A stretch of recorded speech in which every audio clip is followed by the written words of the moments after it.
What the European Union just did is in the Bible. What if I told you that something happened on January 1st, 2026? That could be connected to one of the most discussed prophecies in the entire Bible. Something that involves the economies of 350 million people, a single unified currency, and a system that eerily mirrors warnings given nearly 2,000 years ago. Now, let's talk about what just happened. January 1st, 2026. Bulgaria officially adopts the euro, becoming the 21st Eurozone nation. Overnight, ATMs across Bulgaria began dispensing euros instead of lev. Shops displayed dual pricing. The Bulgarian lev, in circulation since 1881, effectively ceased to exist as the primary currency. Why does this matter? Because it's not just about Bulgaria. It's about the pattern. It's about the progression. It's about watching a system consolidate in real time. Let's look at the practical reality of what happened. Bulgaria's central bank relinquished control over monetary policy. Decisions about interest rates, money supply, and economic strategy are now made in Frankfurt, Germany, at the European Central Bank. The Bulgarian government no longer has independent authority over its own currency. Now, some would argue this is economically beneficial. A stronger currency, reduced exchange costs, easier trade with other Eurozone nations. And from a purely economic standpoint, there are advantages. But from a prophetic standpoint, something else is happening. Sovereignty is being transferred. National identity is being subsumed into a larger collective. Individual control is giving way to centralized authority. And here's what makes this particularly interesting in the context of Revelation 13. Even the euro coins themselves tell a story. Each Eurozone nation can design one side of their coins with national symbols. Bulgaria's coins feature the Madara rider, an ancient relief carving, and Saint Ivan of Rila, a revered Bulgarian saint. These symbols preserve national identity, but flip the coin over. The other side is identical across all 21 nations.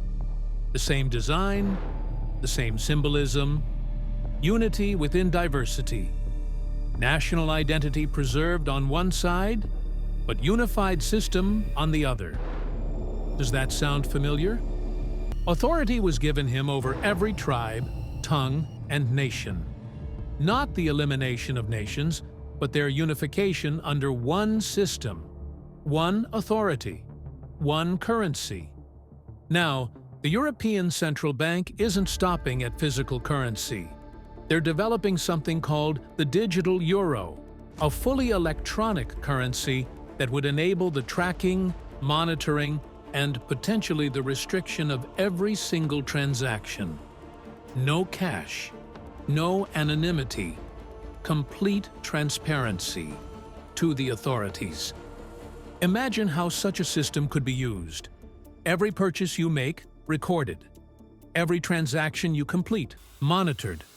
Every euro you spend, tracked. And if you don't comply with certain requirements, access denied, transaction blocked, economic participation revoked. No one may buy or sell except one who has the mark.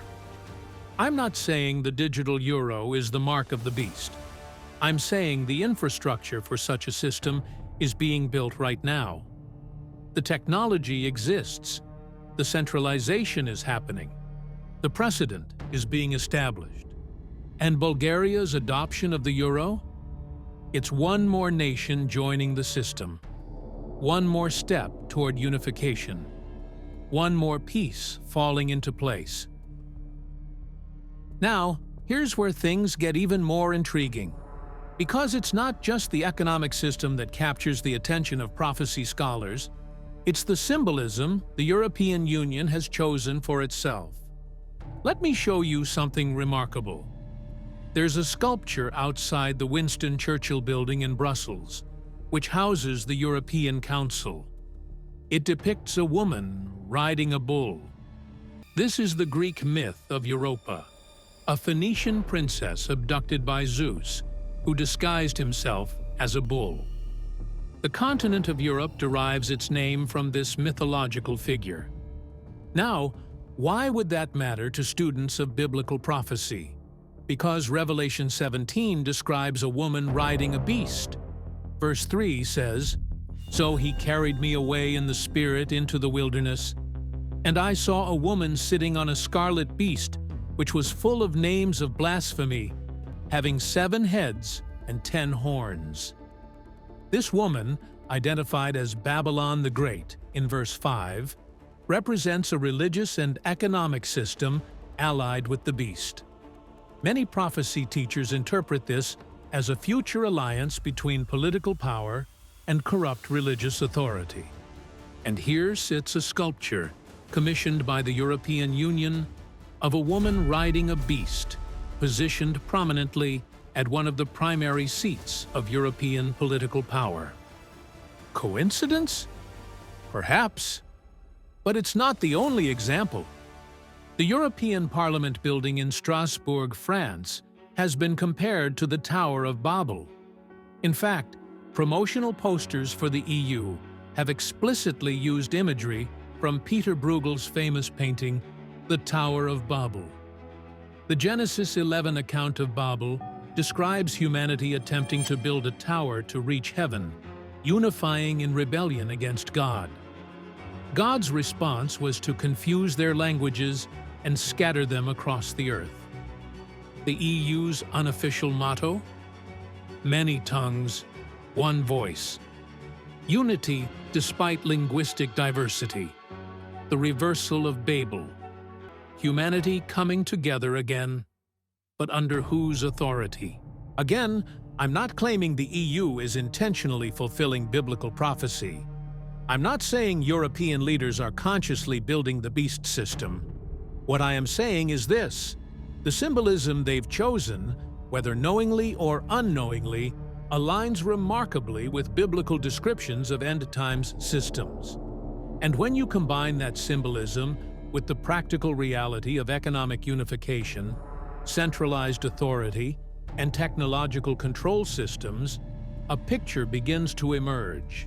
A picture that looks strikingly similar to what John described 2,000 years ago. But let's be clear about something crucial. The point of studying prophecy isn't to create fear. It isn't to breed paranoia. It's to understand the times we're living in and to recognize what God has revealed about the future. Because if we understand what's coming, we can respond appropriately. Let's zoom out and look at the bigger picture. Because what we're witnessing isn't just about Europe. It's about a global shift toward centralization, unification, and control. Think about the technological capabilities that exist today that didn't exist even 30 years ago. Biometric identification, facial recognition, digital currencies, blockchain technology, artificial intelligence that can analyze spending patterns, predict behavior, and flag non-compliant activity. In China, a social credit system already exists. Citizens are scored based on their behavior, both online and offline. Low scores result in restricted access to transportation, financial services, and even internet connectivity. It's a system where compliance is rewarded and dissent is punished, economically. Now, I'm not saying every technological advancement is evil. I'm not suggesting we reject modern banking or digital payments. What I am saying is that the infrastructure for the system described in Revelation 13 now exists. The technology is here. The centralization is happening. The precedent is being set. And it's not just Europe. Central bank digital currencies, CBDCs, are being developed or piloted in over 100 countries. These aren't cryptocurrencies like Bitcoin, which operate independently of government control.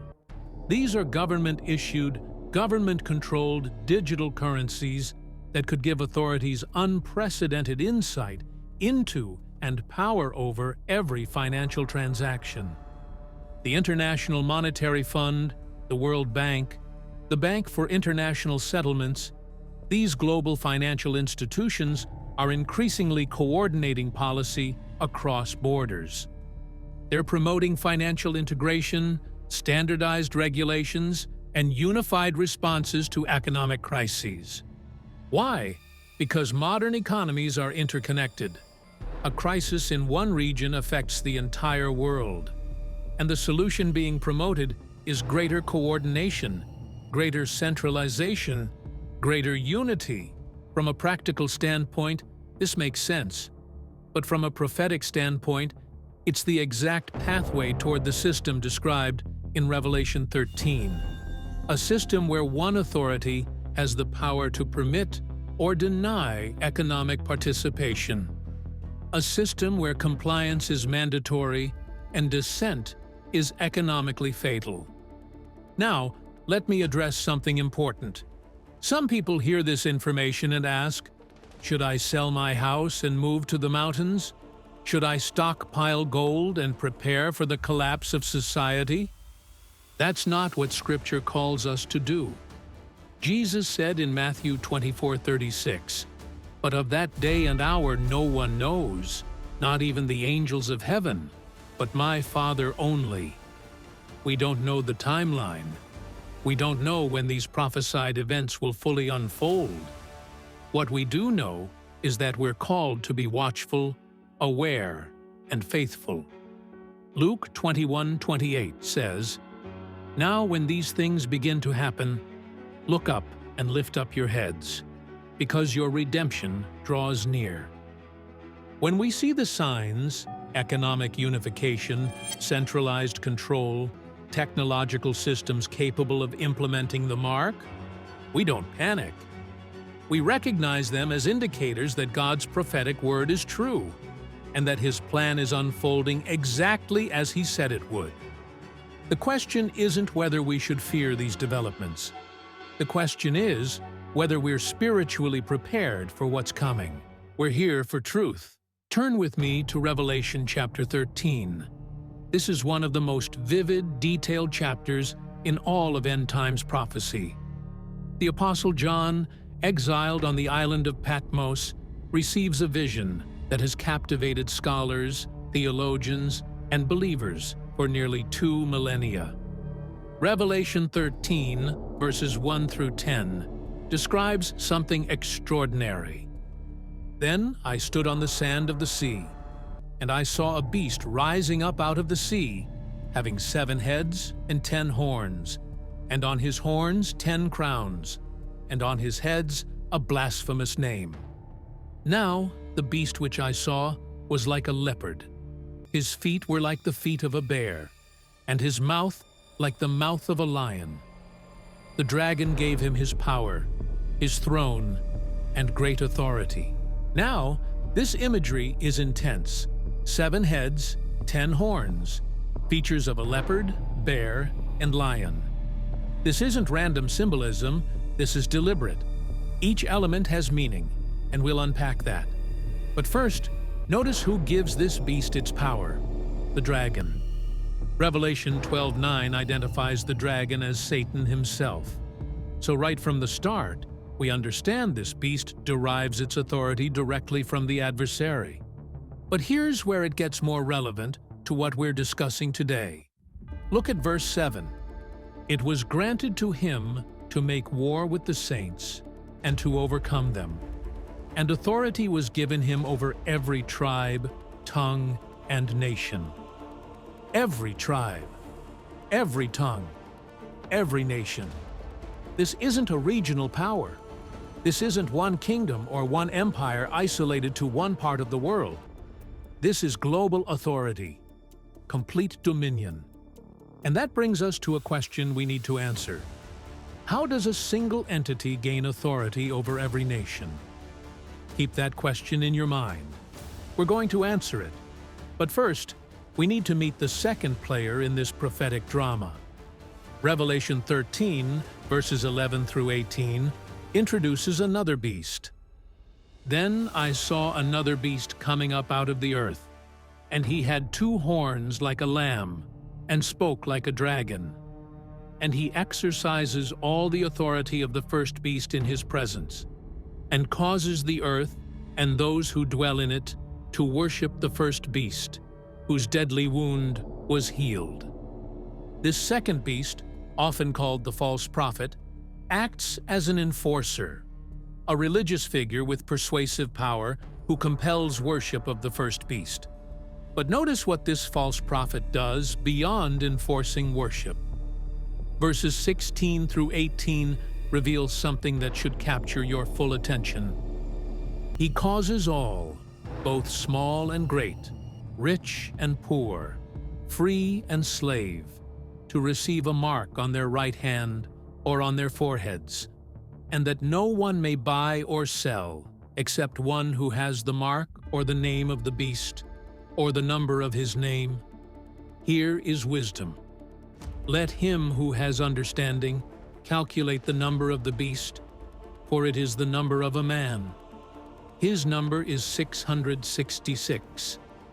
Read that again slowly. No one may buy or sell except one who has the mark. This is economic control at its absolute pinnacle. Not just taxation, not just regulation, but total, complete restriction of commerce. If you don't have the mark, you cannot participate in the economy. You cannot purchase food. You cannot sell your labor. You are entirely cut off from the financial system. Now, here's the question that should be forming in your mind right now. How could such a system ever be implemented? How could one authority possibly control every transaction, every purchase, every sale across the entire globe? That's the question we're going to answer. And the answer is unfolding right before our eyes. Before we connect this to modern events, we need to understand who or what this beast represents. And to do that, we have to look backward before we look forward. The imagery in Revelation 13, the leopard, bear, and lion, isn't new. John is drawing directly from the book of Daniel, written 6 centuries before Christ. Daniel chapter 7 describes 4 beasts representing 4 successive empires: Babylon, the lion; Medo-Persia, the bear; Greece, the leopard; and Rome, the 4th, terrifying beast with iron teeth and 10 horns. Here's what's fascinating. The beast in Revelation 13 is a composite. It has features of all 3: leopard, bear, lion. Many prophecy scholars interpret this as representing a revived form of the Roman Empire, incorporating elements of previous world powers. Rome, as an empire, never truly died. Its influence continued through the Holy Roman Empire, and its geographic footprint encompasses modern Europe. Now, I'm not saying the European Union is the beast. I'm not saying any current political entity is definitively the fulfillment of this prophecy. What I am saying is this: the structures necessary for such a system, a unified political authority, a centralized economic system, the technological capability for total surveillance and control, these didn't exist until our generation. For 1,900 years, Revelation 13 seemed impossible. How could one authority control global commerce? How could a mark be required for every transaction? How could every nation submit to one system? But now we live in an age where those questions have answers. Think about the progression. For most of human history, economies were local. Barter systems, physical coins, eventually paper currency, but still nation-specific, controlled by individual governments. Each country had its own monetary policy, its own central bank, its own sovereignty over economic decisions. But in 1999, something unprecedented happened. 11 European nations abandoned their individual currencies and adopted a single currency, the euro. Germany gave up the Deutsche Mark. France gave up the franc. Italy gave up the lira. These weren't small decisions. These were sovereign nations voluntarily surrendering one of the fundamental expressions of national identity and independence: their money. And since 1999, that number has grown, first to 12 nations, then 13, then 15, 17, 19, 20, and now, in 2026, 21 nations share one currency, managed by one central authority, the European Central Bank. Some prophecy teachers in 1999 called the euro's launch prophetic. They saw it as a significant milestone toward the fulfillment of Revelation 13, and every expansion since then has reinforced that interpretation. So let me ask you this. If you wanted to create a system where no one may buy or sell without authorization, what would you need? You'd need centralized control. You'd need to eliminate independent currencies. You'd need digital tracking. You'd need the technological infrastructure to monitor and restrict transactions.